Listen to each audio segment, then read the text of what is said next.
Alright, tingnan po natin ang update ng mga presyo ng mga bilihin dito naman sa Taguig People's Market at pakinggan ang damdaming anamay mula naman kay Nolan Ariola.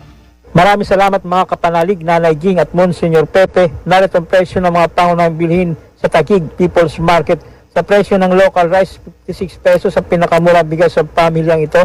Special rice, 60 hanggang 62. Sa presyo ng kaning baboy, kasim 360, lempo 370 pesos kada kilo, manok 160 pesos kada kilo.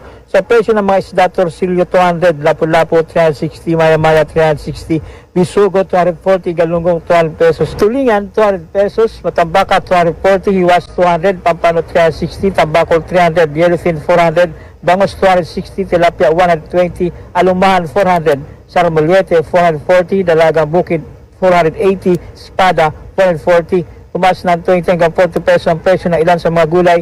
Sibuyas sa pula 120 hanggang 140, sibuyas sa puti 100 hanggang 120, bawang 160 hanggang 180, kalamansi 120 hanggang 140, luya 180 hanggang 200, patatas 100 hanggang 120, carrots 180 hanggang 200, bagyo beans 100 hanggang 120, peche bagyo 70 hanggang 80, sayote 60 hanggang 70, kalabasa 60 hanggang 70, sitaw 100 hanggang 120, ang palaya 100 hanggang 120, talong 70 hanggang 80, pechay Tagalog 60 hanggang 70, siling pula 140 hanggang 160, repolyo 70 hanggang 80, broccoli 280 hanggang 300, kamatis 60 hanggang 70 pesos. Kahapon April 15, 2026 ang average na presyo ng gasolina o unleaded sa Metro Manila ay nasa 94 pesos and 45 centavos kada litro, habang ang diesel ay nasa 134 pesos and 19 centavos kada litro. Nagkaroon ng bagyang rollback sa gasolina, ngunit nanatiling mataas ang diesel.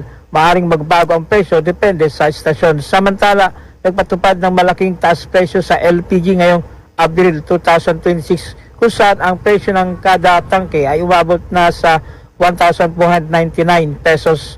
Ang pagtaas na nag-ugat sa pagtaas ng international contract price at kakapusan sa supply ay nagresulta sa pagtaas ng hanggang 36 pesos per kilogram sa presyo ng LPG.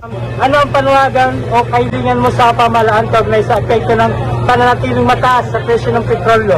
Sana bumaba pa yung yung petrolyo kasi tumataas yung presyo ng bangos namin eh. Imbis kumikita kami ng maganda, wala na pa pala.